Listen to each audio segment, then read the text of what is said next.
ஒரு பேருந்து நிலையத்தில் பேருந்துக்காக மக்கள் நிறைய பேர் அங்கே காத்து கொண்டு இருக்கிறாங்க.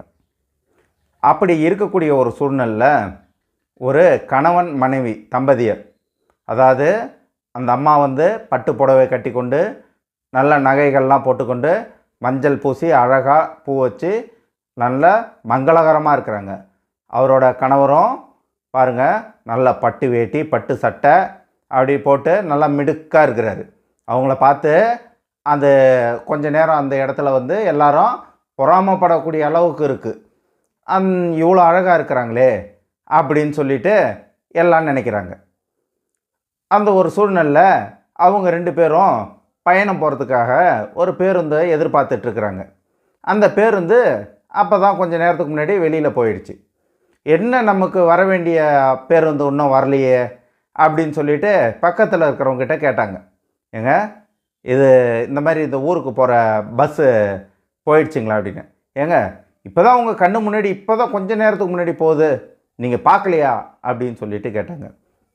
இல்லைங்க, எங்களுக்கு தெரியலிங்க அப்படின்னோடனே, சரி அடுத்த பஸ் இன்னும் ஒரு 10 நிமிஷத்தில் வந்துடும், போயிடுங்க அப்படின்னாங்க. இல்லைங்க, வந்தால் கொஞ்சம் சொல்லுங்களேன், எங்களுக்கு பார்த்து படிக்க தெரியாதுங்க அப்படின்றாங்க. இப்போ பாருங்கள், இவ்வளோ நேரம் அந்த மக்களை 2 பேரையும் அவ்வளோ அழகானவங்க அப்படின்னு சொல்லிட்டு பொறாமை கொண்டு பார்த்துக்கிட்டு இருந்தாங்க. இப்போ மக்களுடைய பார்வையே மாறி போயிடுச்சு. ஐய, நான் ஒரு பஸ்ஸில் போயிட்டு ஒரு இருக்கக்கூடிய ஒரு எழுத்தை படிக்க தெரியாதா, இந்த காலத்தில் இப்படிமா ஆளுங்க இருக்கிறீங்க அப்படின்னு மக்கள் எல்லாம் நினைக்கிறாங்க. இவங்க 2 பேருக்கும் அதை எதையும் சொல்ல முடியாத ஒரு அவமானமாக இருக்குது. கொஞ்சம் வெக்கப்பட்டு இவங்களும் கொஞ்சம் அங்கே நாணம் கொள்கிறாங்க. இப்போ பாருங்கள், இப்படி ஒரு சூழ்நிலையை நம்ம நாலடியார் என்ன சொல்லுது அப்படின்னு சொல்லிட்டு நம்ம கேட்போங்களா? நாலடியார் கல்வி அதிகாரம் பாடல் 131. குஞ்சியழகும் கொடுந்தானை கோட்டழகும் மஞ்சள் அழகும் அழகல்ல, நெஞ்சத்து நல்லம் யாம் என்னும் நடுவு நிலைமையால் கல்வி அழகே அழகு. குஞ்சி அழகும் கொடுந்தானை கோட்டழகும், அதாவது கூந்தலை நல்லா பின்னல் போட்டு அதில் குஞ்செல்லாம் வச்சு பூ வச்சு அதை அழகுபடுத்தி கொள்ளும் அழகு அழகு இல்லை. கொடுந்தானை கோட்டழகும், நல்ல லட்சணமான ஆடைகள், நல்ல விலை உயர்ந்த ஆடைகள், அது அணிந்திருந்த அழகா அப்படின்னு கேட்டால் அதுவும் அழகில்லை. மஞ்சள் அழகும் அழகில்லை, அதாவது மஞ்சள் பூச்சு. ஆனால் இதை இந்த காலத்தில் அதே பாடலை எழுதியிருந்தால் நம்ம வேறு முகப்பூச்சிகள்லாம் சொல்லியிருக்கலாம். அந்த காலத்தில் மஞ்சள் பூசி இயற்கையாக தன்னை அழகுபடுத்திக்கிட்டாங்க. அப்போ அந்த அழகும் அழகு இல்லை. அப்போ எது தாங்க அழகு? நாளடியார் சொல்கிறத கேளுங்க. நெஞ்சத்து நல்லம் யாம் என்னும் நடுவு நிலைமையால் கல்வி அழகே அழகு. கல்வி, ஒருவர் பெற்று இருக்கக்கூடிய கல்வி, அந்த கல்வி கூட பாருங்கள் எப்படி இருக்கணும்னு பாருங்கள்.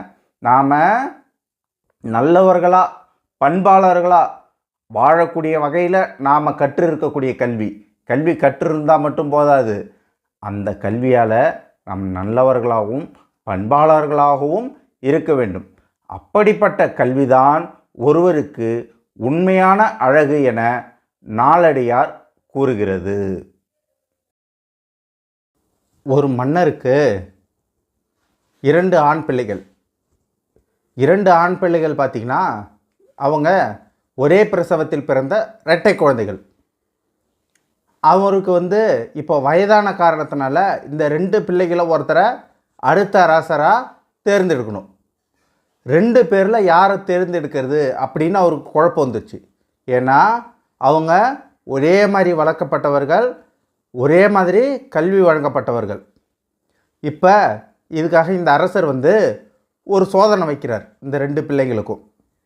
என்ன சொல்கிறாருன்னா, அந்த 2 பேரையும் கூப்பிட்டு ஆளுக்கு கொஞ்சம் பணம் கொடுத்து நீங்கள் 2 பேரும் நம்மளுடைய தேசத்தை விட்டு வெளியேற வேண்டும், வெளியேறி நீங்கள் வாழணும். 6 மாதம் சென்று நான் உங்களை பார்ப்பேன், யார் சிறப்பாக இருக்கிறீங்க, தானத்தில் சிறப்பாக இருக்கிறவங்கள நான் அடுத்த அரசராக தேர்ந்தெடுப்பேன். அப்படின்னு சொல்லிட்டு 2 பசங்களையும் அனுப்பிடுறார்.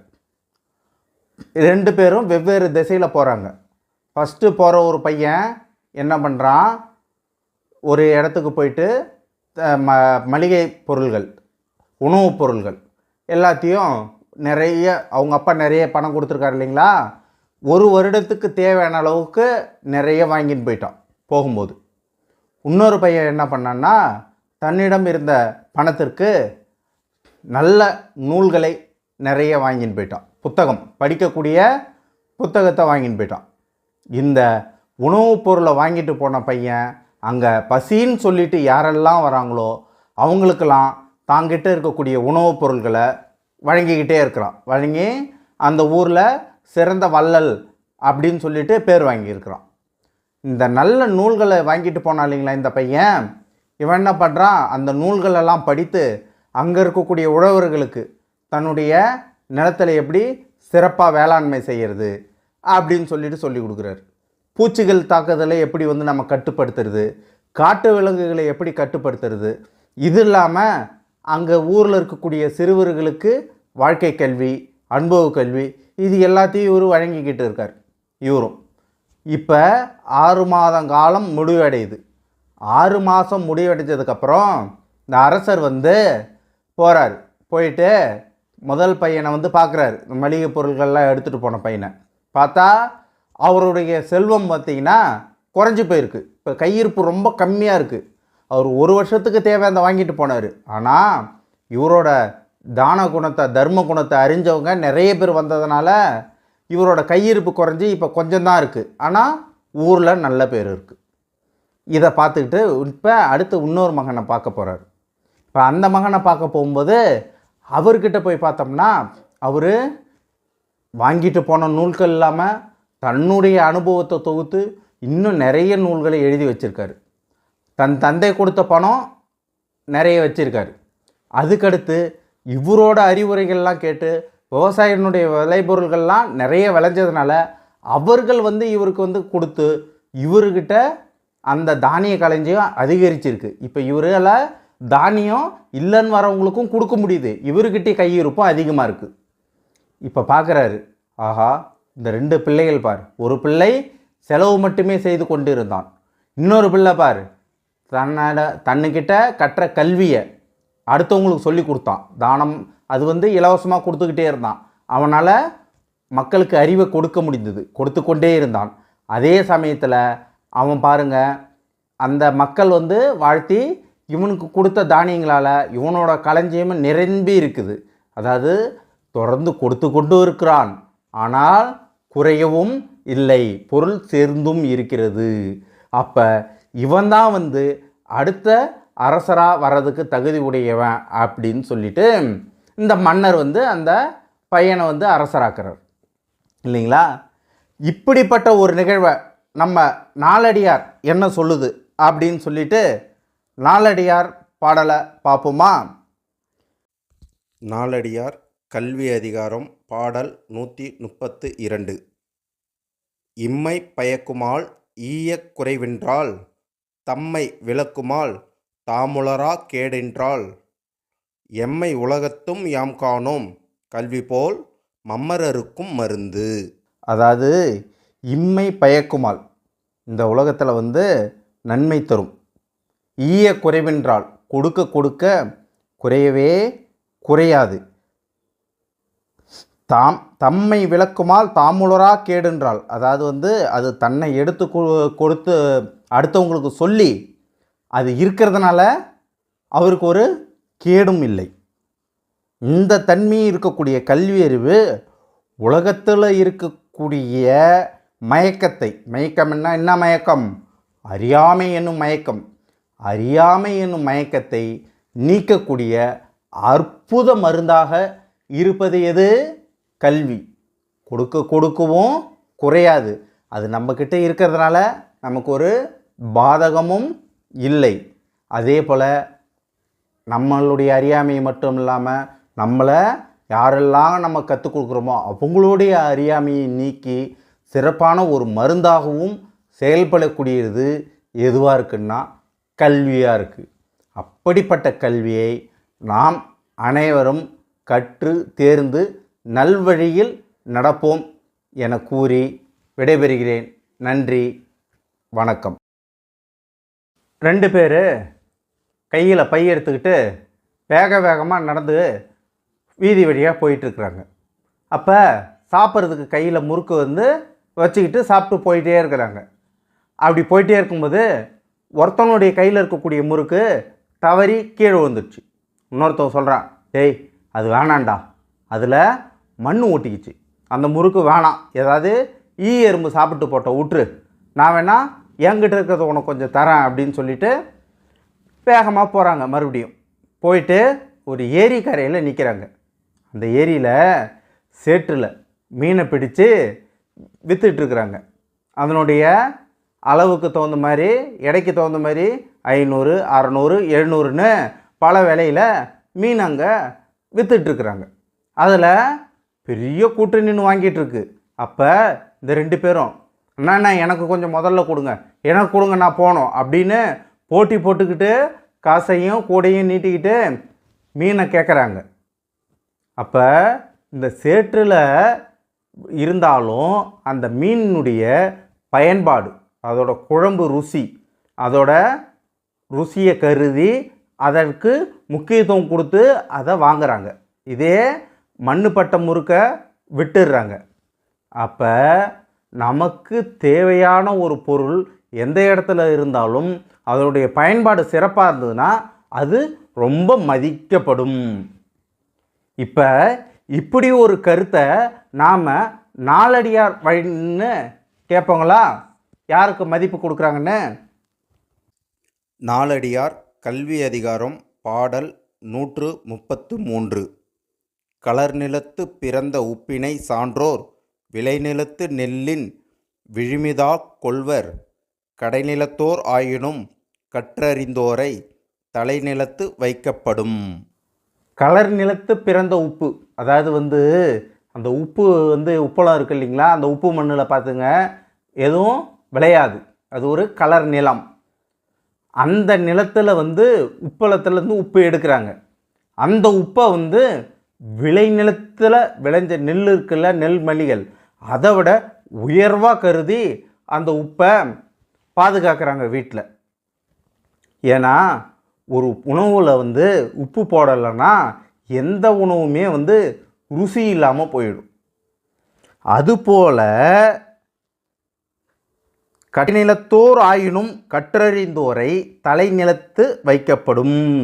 அதாவது ஒருவர் எந்த குடியில், அதாவது அவர் எந்த குலத்தில் பிறந்திருந்தாலும் அவர் கற்றறிந்த சான்றோராக இருந்தார்னா அவரை உயர்வாக இந்த சமூகம் கருதும்.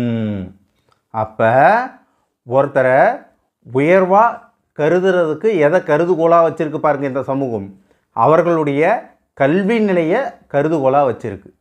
இப்படிப்பட்ட கல்வியை நாம் அனைவரும் மாசற கற்று வாழ்வில் உயர வேண்டும் என நாலடியார் வழி நின்று நான் உங்களை கேட்டுக்கொள்கிறேன். ஒரு ஊரில் ஒரு புலவர் இருக்கிறார். அவர் என்ன பண்ணுவார், கோயில்களுக்கெல்லாம் சென்று பாடல்கள் பாடுவார். அப்புறம் அரசவைக்கு சென்று பாடல்களை பாடுவார். பாடி அவங்க கொடுக்கக்கூடிய பரிசுகளை பெற்று தன்னுடைய வாழ்நாளில் நடத்தி வந்தார். இப்படிப்பட்ட அந்த புலவர் என்ன பண்ணுறாருன்னா, வீட்டில் ஒரு மரப்பெட்டி வச்சுருப்பார். அந்த பெட்டியை யாருக்கும் திறந்து காட்ட மாட்டார், பூட்டி பூட்டி பத்திரமா வச்சுருப்பார். வீட்டை கூட அவ்வளோ எச்சரிக்கையாக பூட்ட மாட்டார். அந்த மரப்பெட்டியை மட்டும் என்ன பண்ணுவார், நல்லா பத்திரமா பூட்டிட்டு தான் வெளியூர் பயணமே போவார். அப்படி அந்த மரப்பெட்டியை பாதுகாத்து வச்சிருந்தார். இப்படிப்பட்ட ஒரு சூழ்நிலை அவர் ஒரு கோயில் திருவிழாவுக்காக பக்தி பாடல்களை பாடுவதற்காக வெளியூர் போயிருக்கார். வெளியூர் போயிட்டு சில நாட்கள் கழித்து வீட்டுக்கு பார்த்தா அவர் வீட்டில் இருக்கிற பொருள்கள்லாம் திருடு போயிருக்கு. அவர் முதல்ல எடுத்த உடனே இந்த மரப்பெட்டியை தான் தேடுறாரு. ஊரில் இருக்கிறவங்களாம் பார்க்குறாங்க, இந்த பொட்டிகளில் என்னமோ வச்சிருக்காருப்பா இவர், அதனால தான்ப்பா இந்த பெட்டியை விடாமல் அதை முதல்ல தேடுறாரு அப்படின்னு சொல்லிட்டு நினைக்கிறாங்க. பார்க்குறார், பார்த்தா பெட்டியை காணோம். காணோன்ன உடனே அப்புறமேட்டு ஒரு சிரிப்புக்கிறார்.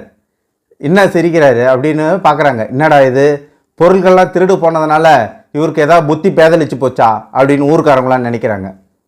அப்புறமேட்டு சொல்கிறாரு, ஏதோ ஒரு நல்லவன் வந்து எனக்கு ஒரு நல்ல வேலை கொடுத்துட்டு போயிருக்கான்றாரு. உடனே ஊரில் இருக்கிறவங்களாம் யோசிக்கிறாங்க, என்னடா இது, திருடன் வந்து இவர் வீட்டில் இருக்கிற பொருள்லாம் எடுத்துகிட்டு போயிருக்கான், முக்கியமாக இவர் யாருக்கும் திறந்து காட்டாத பெட்டியை தூக்கின்னு போயிட்டான், இவர் என்னடான்னா நல்லவன் வந்து நல்ல வேலை கொடுத்துட்டு போயிருக்காரு அப்படின்னு சொல்கிறாரு.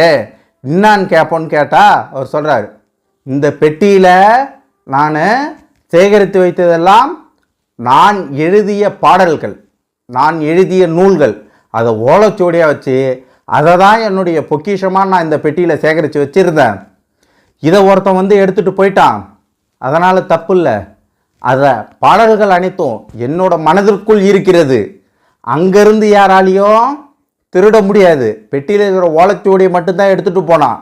இப்போ என்ன, ஏற்கனவே உழைத்தது போல் 2 பங்கு வேகமாக உழைத்தோம்னா ஒரே மாதத்துக்குள்ளே நான் மீண்டும் அத்தனை நூல்களையும் எழுதி விடுவேன். அதுக்கப்புறம் என்னுடைய சுறுசுறுப்பை இரட்டிப்பாக்கி என்னுடைய உழைக்க வேகத்தை ரெட்டிப்பாக்கணும். பார்த்தீங்களா, என்னை பொறுத்தளவுக்கு அவன் ஒரு நல்லவன் தான் அப்படின்னு சொல்லிட்டு இந்த புலவர் சொல்கிறாரு. ஆஹா, இவர் இத்தனை நாள் இந்த அரிய நூல்களையாக இங்கே சேகரித்து வச்சுருந்தாரு, அப்போ இவருடைய அறிவை வந்து யாராலையும் திருட முடியலையே அப்படின்னு சொல்லிட்டு ஊர் மக்கள்லாம் நினைக்கிறாங்க. இந்த கருத்தை நாலடியார் என்ன சொல்லுது அப்படின்னு சொல்லிட்டு நாம் நாலடியார் பாடலை பார்ப்போம். நாலடியார் கல்வி அதிகாரம் பாடல் 134. வைப்புழி கோட்படா வாய்த்து ஈர் கேடில்லை, மிக்க சிறப்பின் அரசர் செறின் வவ்வார், எச்சம் என ஒருவன் மக்கட்கு செய்வன விச்சை மற்று அல்ல பிற. வைப்புழி கோட்படா வாய்த்து ஈர் கேடில்லை, வைத்த இடத்திலிருந்து கவர்ந்து செல்ல முடியாது, கொடுத்தாலும் அழியாது. மிக்க சிறப்பின் அரசர் செறின் வவ்வார், எச்சமென ஒருவன் மக்கட்கு செய்வன விச்சை மற்று அல்ல பிற. அரசர் சினம் கொண்டாலும் அதை கைப்பற்ற முடியாது. அதனால் ஒருவன் தன் மக்களுக்கு சொத்தாக சேர்த்து வைப்பது, அதாவது தன்னுடைய சந்ததிக்கு சொத்தாக சேர்த்து வைப்பது கல்வி. கல்வி, இந்த கல்வி வாயிலாக கிடைக்கும் சிறந்த அறிவினையும் அனுபவத்தையும் தன்னுடைய சந்ததிகளுக்கு சொத்தாக சேர்த்து வைத்தால் அதை யாராலும் திருட முடியாது, அது நாள்தோறும் வளர்ந்து கொண்டே இருக்கும் என்று நாலடியார் நமக்கு கூறுகிறது. நம்ம நாட்டில் கல்வி நிலை எடுத்துங்க, மழலையர் வகுப்பு எழுத்துக்களினுடைய அடிப்படையை சொல்லித்தராங்க. அதுக்கடுத்து பாருங்கள், பள்ளி கல்வி 10 ஆண்டுகளில் மொழி பாடங்களை நமக்கு கற்றுத்தராங்க. அது கூட கணிதம், அறிவியல், வரலாறு, புவியியல், இந்த பாடங்களை பொதுவாக எல்லாருக்கும் கற்றுத்தராங்க. அடுத்து 11ஆம் வகுப்பு அப்படின்னு வரும்போது நம்மளை அறிவியல் பாடப்பிரிவு, கலை பாடப்பிரிவு அப்படின்னு சொல்லிட்டு தொழிற்கல்வி பாடப்பிரிவு இப்படின்னு நம்மளை பிரிக்கிறாங்க. அதுலேயும் தொழிற்கல்வியில் நிறைய பிரிவுகள் இருக்குது. நம்ம என்ன பிரிவு வேணுமோ அதை தேர்ந்தெடுத்து படிச்சுக்கலாம். 12ஆம் வகுப்புக்கு மேலே போகும்போது தமிழ் படிக்கணுமா, ஆங்கிலம் படிக்கணுமா, அறிவியல் படிக்கணுமா, கணிதம் படிக்கணுமா, அறிவியல்லையே இயற்பியலா, வேதியியலா, தாவரவியலா, விலங்கியலா அப்படின்னு சொல்லிட்டு ஒரு குறிப்பிட்ட பாடத்தை மட்டும் தேர்ந்தெடுத்து படிக்கலாம். இதுக்கு மேலே நம்ம ஆராய்ச்சி படிப்புன்னு போகும்போது ஒரு குறிப்பிட்ட ஒரு பாடத்தில் ஒரு குறிப்பிட்ட ஒரு சிறு பகுதியை மட்டும் எடுத்து ஆராய்ச்சி செய்தல், அதில் ஆராய்ச்சி செய்து முனைவர் பட்டம் பெறலாம். இப்போ பாருங்களேன், நம்ம கல்வியினுடைய அடுக்கு எப்படி இருக்குது பாருங்கள். முதல்ல நம்ம பரவலாக எல்லாம் படிக்கிறோம், அப்புறம் கொஞ்சம் ஒரு தொகுப்பாக ஒரு அறிவியலாக, கலைப்பிரிவாக, தொழிற்கல்வியான்னு பிரித்து படிக்கிறோம், அப்புறம் ஒரு குறிப்பிட்ட பாடத்தை விரிவாக படிக்கிறோம், அதில் உள்ள ஒரு சிறு பகுதியை எடுத்து ஆராய்ந்து முனைவர் பட்டம் பெறும். இதுதான் நம்மளுடைய கல்வி முறையாக இருக்குது. ஏன் இப்படி கல்வி முறை இருக்குது அப்படின்னு சொல்லிட்டு நாம் நாலடியார் வழி நின்று விளக்குவோங்களா? நாலடியார் கல்வி அதிகாரம் பாடல் 135.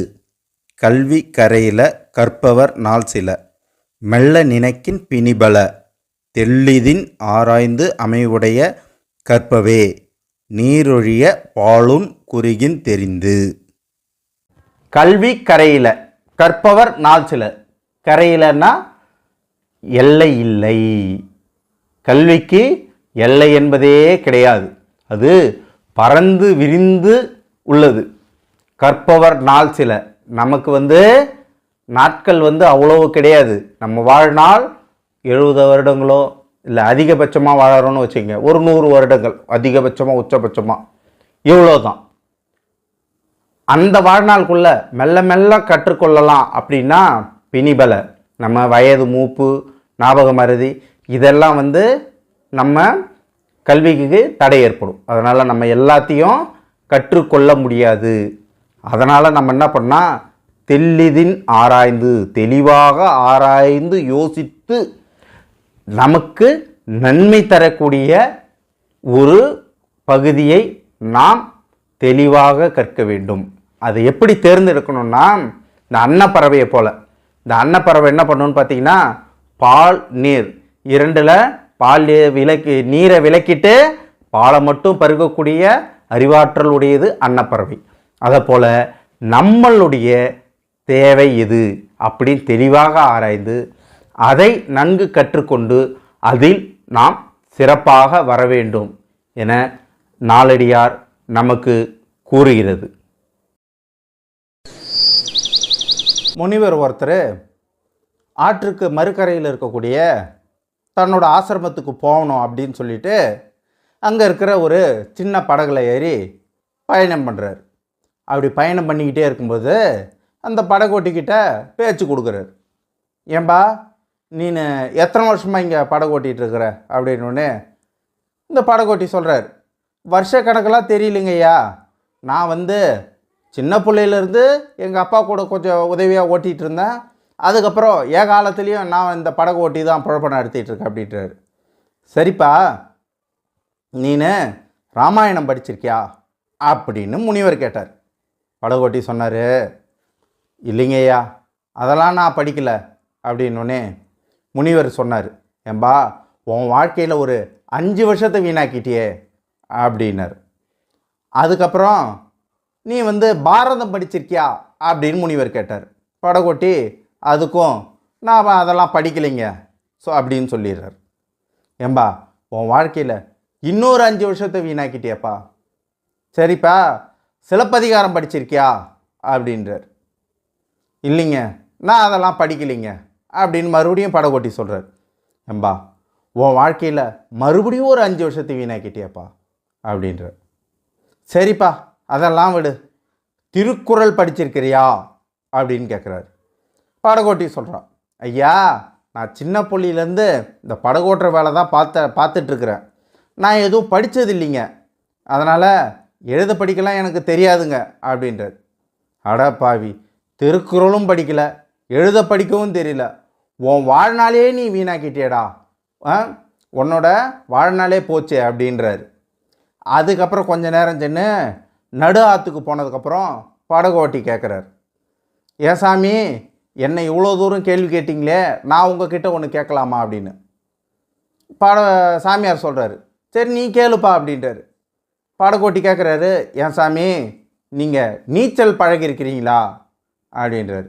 ஏம்பா, நீ வாழ்க்கையில் எதுவுமே கற்றுக்கல, நீ கேட்குற நீச்சல் நான் பழகி இருக்கணுமா அப்படின்னு சொல்லிட்டு இந்த முனிவர் சொல்கிறார்.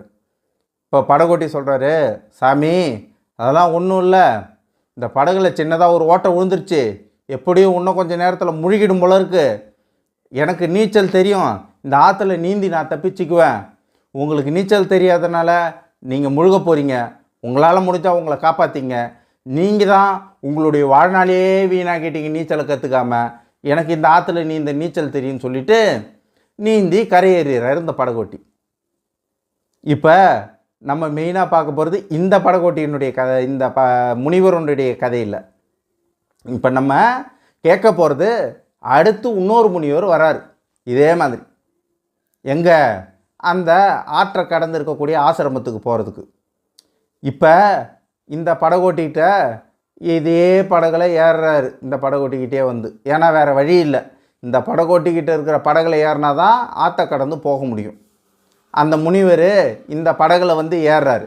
ஏறிட்டு ஆற்றை கடந்து போகலாம் அப்படின்னு சொல்லிட்டு உட்கார்றாரு. உட்காந்துக்கிட்டு ஆற்றுல பயணம் பண்ணிக்கிட்டே இருக்கிறாங்க. பயணம் போய்கிட்டே இருக்குது. அப்போ இந்த படகோட்டி கேட்குறாரு, ஏன் சாமி, இதுக்கு முன்னாடி வந்த சாமி ராமாயணம், பாரதம், சிலப்பதிகாரம், இலக்கணம், திருக்குறள் எல்லாம் படிச்சிருக்கு, நீதி நூல்லாம், இந்த சாமி என்னெல்லாம் படிச்சிருக்குன்னு சொல்லலையே அப்படின்றாரு. இப்போ இந்த புதுசாக வந்தார் இல்லைங்களா முனிவர், அவருக்கு தெரியும் ஏற்கனவே எப்படி விபத்து நடந்தது அப்படின்ட்டு. ஏம்பா, நான் என்ன படிச்சிருந்தா என்ன நீனு ஆற்றை கடந்து ஆசிரமத்துக்கு அந்த அக்கறையில் விட்டுருப்பா, நான் ஆசிரமத்துக்கு போகிறேன் அப்படின்ட்டு அமைதியாக இவன் எப்படியாவது நம்மளை ஆற்றை கடந்து விட்டா போதும் அப்படின்ற நினப்போட இப்போ இந்த புது முனிவர் வந்து ஆற்றுல இந்த படகுல பயணம் பண்ணிக்கிட்டே இருக்கார் இல்லைங்களா. இப்படி ஒரு நிகழ்வை நம்ம நாலடியாரில் சொல்கிறாங்க பாருங்கள். என்ன சொல்கிறாங்க அப்படின்னா பாடலை பார்ப்போமா. நாலடியார் கல்வி அதிகாரம் பாடல் 136. தோணி இயக்குவான் தொல்லை வருணத்து காணீர் கடைப்பட்டான் என்று இகழார் காணாய் அவன் துணையா ஆறு போயற்றே நூல் கற்ற மகன் துணையா நல்ல குழல். அதாவது தோணி இயக்குபவர், அந்த படகை செலுத்துபவர் இருக்கார்ல, அவருடைய பிறப்பு என்ன, குலம் என்ன, இதெல்லாம் யாரும் யோசிக்க மாட்டாங்க. அவரோட துணையை கொண்டு எப்படியாவது நம்ம இந்த ஆற்றினுடைய மறுகரையை அடைஞ்சிடணும் அப்படின்னு தான் யோசிப்பாங்க.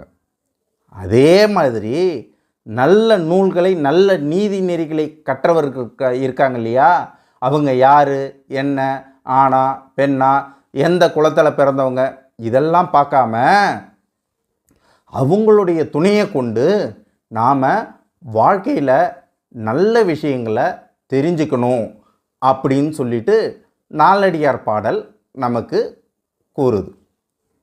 நாமோ வாழ்க்கையில் என்றைக்குமே கற்றவர்கள் பேச்சை கேட்டுக்கிட்டு அவர்கள் சொல்லக்கூடிய நல்ல விஷயங்களை கேட்டு நல்லறிவோடு நல் ஒழுக்கத்தோடு வாழ்வை வாழ வேண்டும் என்று நாலடியார் வழி நின்று நானும் உங்களை வேண்டி கேட்டுக்கொள்கிறேன். ஒரு ஊரில் 2 பேர் நண்பர்களாக இருக்கிறாங்க. அவங்க 2 பேரும் எப்படிப்பட்டவங்கன்னா திருடர்கள். 2 பேரும் திருடுவதில் கூட்டு சேர்ந்தவர்கள். அவங்க என்ன பண்ணுவாங்கன்னா பல இடங்களில் போயிட்டு பகல் நேரம் இரவு நேரம் எப்பெல்லாம் சந்தர்ப்பம் கிடைக்குதோ அப்பெல்லாம் பொருள்களை திருடுவாங்க. திருடிட்டு வந்து அவங்க தங்கி இருக்கக்கூடிய இடத்துல தங்களுடைய செல்வங்களை சேர்த்துக்கிட்டே வந்தாங்க. ஆனால் ஒருவர் பார்த்தீங்கன்னா அந்த இடத்துல நிம்மதியாக தூங்குவது கிடையாது. ஏன் தூங்குறது கிடையாதுன்னா, இவனும் திருடன், நம்ம பொருளையும் சேர்த்து இவன் திருடின்னு போயிடுவானா, நம்ம தூங்கிட்டா இவன் திருடின்னு போயிடுவானான்னு 2 பேருக்கு என்னது, ஒருவர் மேல் ஒருவருக்கு எந்த நேரமும் ஒரு சந்தேகம். அப்போ அவங்க வாழக்கூடிய இடமும் அவங்களுடைய வாழக்கூடிய வாழ்க்கையும் நிம்மதியாக இருக்கும்னு நினைக்கிறீங்களா? இல்லை. ஒரு நரகத்தில் வாழ்வதற்கு ஈடான ஒரு வாழ்க்கையை, நிம்மதி இல்லாத ஒரு வாழ்க்கையை, பொருட்களை செல்வத்தை, அடுத்தவங்க செல்வத்தை வச்சுக்கிட்டு வாழ்ந்துட்டுருப்பாங்க. அப்போ யார் கூட இருந்தால் நிம்மதியாக இருக்கும்? நல்ல கற்றறிந்த சான்றோர்கள், அவங்க நம்ம கூட நண்பர்களாக இருக்கிறாங்கன்னு வச்சிங்களேன், நமக்கு தூக்கமே வரலனாலும் நல்ல கற்றறிந்த நீதி நெறி விஷயங்களை ஒருத்தர் பேசி தம்முடைய அறிவை வளர்த்துக்குவாங்க. இவர் என்ன கல்வி கற்றிருந்தாரோ அதை இவருக்கு சொல்லிக் கொடுப்பார், இவர் என்ன கல்வி கற்றிருந்தாரோ அதை அவருக்கு சொல்லிக் கொடுப்பார். இப்படி தங்களுடைய பண்பும் கல்வியும் நாளுக்கு நாள் வளரும். அவர்களால் சொர்க்கத்தில் இருப்பது போல் நிம்மதியாக வாழ முடியும். அப்போ இப்படிப்பட்ட ஒரு நிகழ்வை நாலடியார் என்ன சொல்லுது அப்படின்னு பார்ப்போங்களா? நாலடியார் கல்வி அதிகாரம் பாடல் 137. தவளருந் தொல்கேள்வி தன்மை உடையார் இகலிலர் எஃகு உடையார் தம்முட்குழி நகலின் இனிதாயிற் காண்பாம் அகல்வானத்து உம்பர் உறைவார் பதி. அதாவது தேவலோகத்தில் இருக்கக்கூடிய சொர்க்கம் இருக்கு இல்லைங்களா, அதை விட பழமையான நூல்கள் அப்படி இருக்கு இல்லையா, அந்த நூல்களெல்லாம் படித்து முரண் இல்லாத கூரறிவு, நல்லறிவு சில பேர் படித்தோம் எல்லாருக்குமே நல்லறிவு இருக்குமா? இல்லை. முரணில்லாத நல்லறிவு பெற்றவர்கள், அவர்களோட நாம் கூடி இருக்கிறோம், நட்பாக இருக்கிறோம், உறவாக இருக்கிறோம் அப்படின்னும் போது அது வாழும் காலத்திலேயே சொர்க்கத்தில் வாழும் இனிமையை தரும். அதாவது அவர்களோடு நட்பாக இருப்பது தான் நமக்கு என்றும் இனிமையை தரும் என்று நாலடியார் நமக்கு கூறுகிறது. ஒருவன் நடந்து போயிட்டு இருக்கிறான் காலார. அங்கே சிலர் நண்பர்கள் கூட்டாக சேர்ந்து ஆடி பாடி கொண்டாடி மகிழ்ந்து கொண்டு இருக்கிறாங்க. இதை அவன் பார்க்குறான். நல்ல நண்பர்கள் இவங்களாம் எவ்வளோ சந்தோஷமாக இருக்கிறாங்க பாரு, இந்த மாதிரி ஒருத்தர் கூட நாம் ஏன் நட்பாக இருக்கக்கூடாதுன்ட்டு கொஞ்சம் கொஞ்சமாக நெருங்கி அவங்க கூட பழக ஆரம்பிக்கிறான். பழகினதுக்கு அப்புறம் தான் தெரியுது அவர்களுக்கு கொஞ்சம் கெட்ட சவகாசங்கள்லாம் இருக்குது, கெட்ட பழக்க வழக்கங்கள்லாம் இருக்குது. அதை பயன்படுத்தி தான் இவங்க இந்த ஆடல் பாடல்களில் ஈடுபடுறாங்க அதுக்கப்புறம் தான் அப்படின்னு சொல்லிட்டு தெரிஞ்சுக்கிறான். ஆனால் இவனும் நாமளும் ஏன் அதை போல் சந்தோஷமாக இருக்கக்கூடாது, இதுதான் உண்மையான மகிழ்ச்சி அப்படின்னு நினச்சிக்கிட்டு அந்த தீய பழக்க வழக்கங்களை கற்றுக்கிறான். யாருக்காக? சந்தோஷமாக இருக்கணுன்றதுக்காக, தனக்காக. நண்பர்களோடு சேர்ந்தால் இதுதான் நமக்கு சந்தோஷம் தரும், இந்த பழக்கம்தான் நல்லது அப்படின்னு நினச்சிக்கிட்டு பழகிடுறான். பழகினதுக்கப்புறம் நாளாக நண்பர்கள் அவர்கள் பணி நிமித்தமாக பிரிஞ்சிடுறாங்க, அவங்கவுங்க தனியாக போயிடுறாங்க. இந்த பழகின பையன் சில நண்பர்கள் மட்டும் இப்போ கொஞ்சம் பேர் அங்கே இருக்கிறாங்க.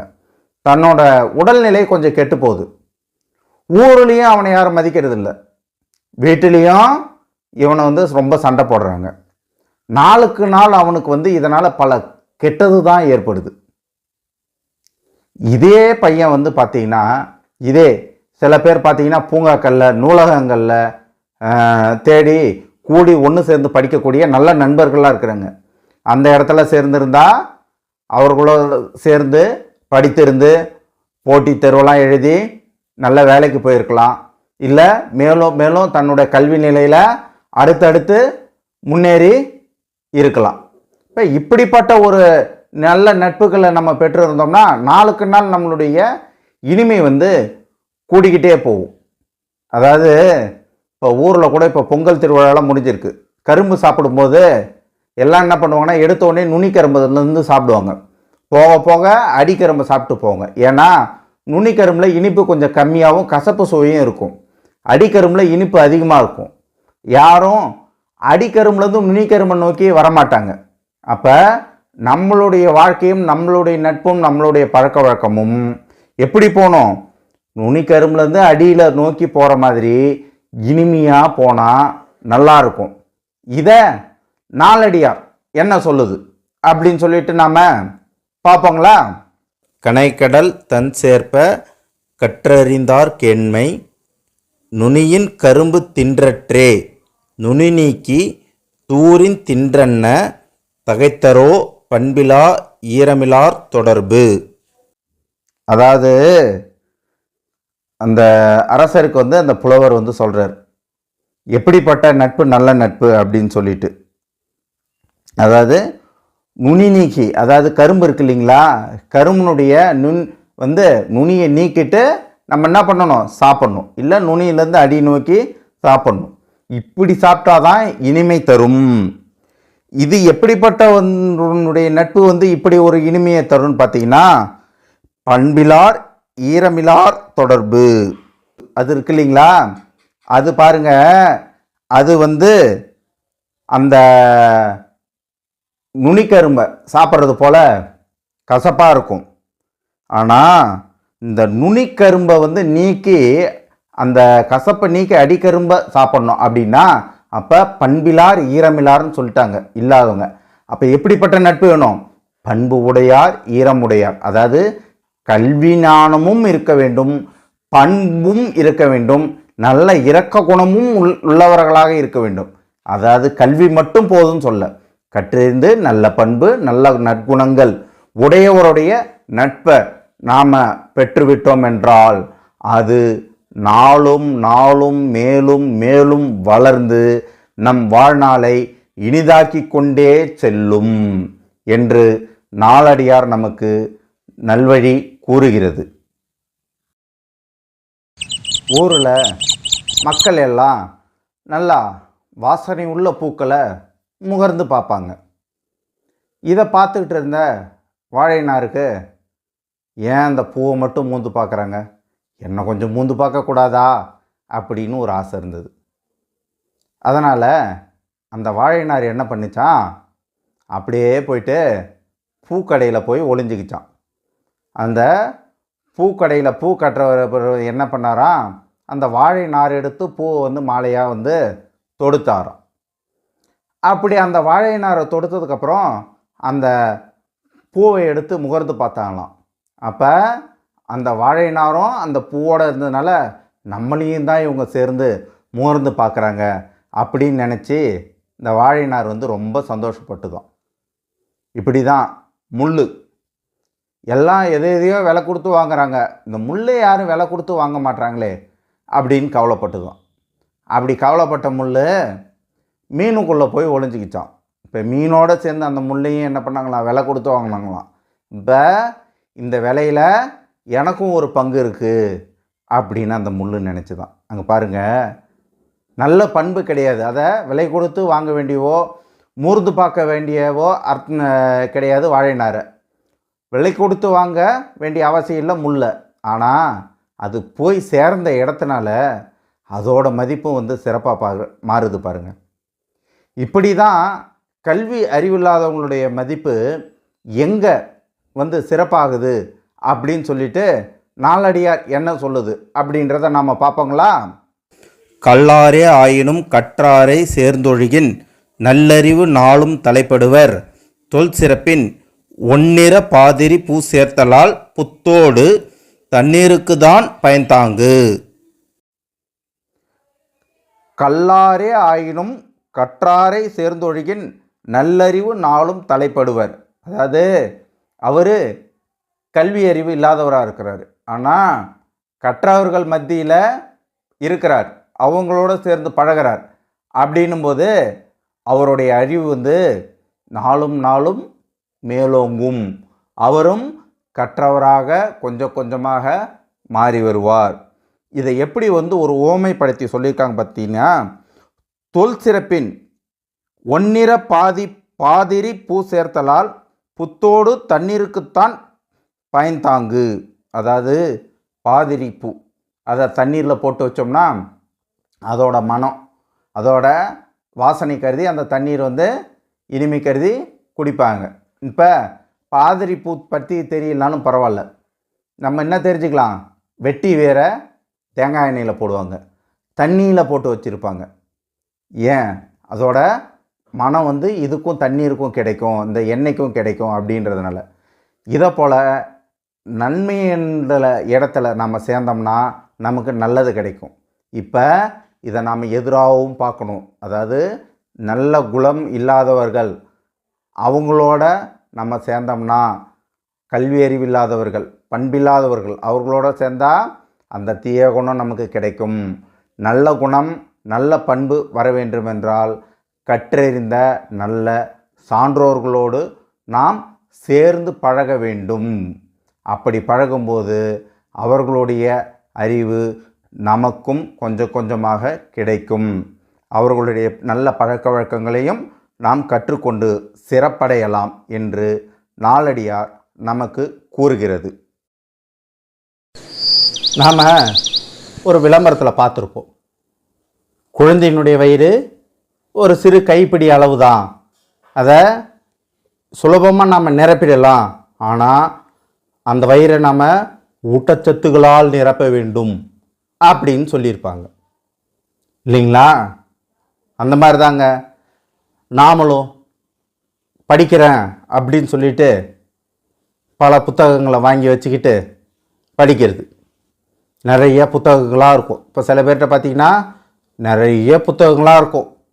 அதை நல்லா என்ன பண்ணுவாங்க, நிறைய படிப்பாங்க. அது என்னென்ன புத்தகங்கள், அது அவங்களுடைய துறைக்கு பயன்படுமா, வாழ்க்கைக்கு பயன்படக்கூடியதா, நல்ல அனுபவங்களை தரக்கூடியதா, அதில் உள்ள கருத்துக்கள்லாம் சிறப்பானதா அப்படின்லாம் இல்லாமல் நான் ஏதோ வாங்கினேன் நானும் படிக்கிறேன் அப்படின்னு காட்டுறதுக்கு நிறைய புத்தகங்களை வாங்கி வைக்கிறது, தேவையற்ற விஷயங்களை படிக்கிறது, இதெல்லாம் ஒரு சிறந்த கல்வி இல்லை. நம்ம வாழ்க்கைக்கு பயன் தரக்கூடியது, நன்மை தரக்கூடியது அப்படிப்பட்ட நூல்களை நாம் படிக்கணும். அதாவது சில புத்தகங்களை படித்தாலும் அது நமக்கு நல்லறிவை தரக்கூடிய, நல் ஒழுக்கங்களை கற்றுக் கொடுக்கக்கூடிய நூல்களாக இருக்க வேண்டும் அப்படின்னு சொல்லிட்டு நம்ம நாலடியாரில் சொல்கிறாங்க. நாம் அந்த பாடலை பார்ப்போங்களா? நாலடியார் கல்வி அதிகாரம் பாடல் 140. அழகுசால் கற்பின் அறிவு நூல் கல்லாது உலகு நூல் ஓதுவது எல்லாம் கலகலக்கும் துணையல்லால் கொண்டு தடுமாற்றம் போவோம் துணையறிவார் இல். அதாவது படிக்கிறேன் அப்படின்னு சொல்லிட்டு நிறைய புத்தகங்களை படிக்காமல் நம்மளுடைய மெய்ப்பொருள் சாற்றும் கல்வியை தேர்ந்தெடுத்து படிக்கணும். அப்படி படிக்கலைன்னா நானும் படித்தவன் அப்படின்னு சொல்லிட்டு சும்மா கலகலன்ட்டு அடுத்தவங்களுக்கு காதுபட சும்மா சொல்வது போல் ஆகிவிடும். அதாவது பிறவி தடுமாற்றத்தை போக்கும் துணை புரிவதாக அமையக்கூடிய சிறந்த நூல்களை, நம்மளுடைய பிறவி தடுமாற்றத்தை போக்கணும், நமக்கு மெய்ஞானத்தை கொடுக்கணும், அப்படிப்பட்ட நல்ல நூல்களை நாம் தேர்ந்தெடுத்து படிக்க வேண்டும் என்று நாலடியார் நமக்கு கூறுகிறது.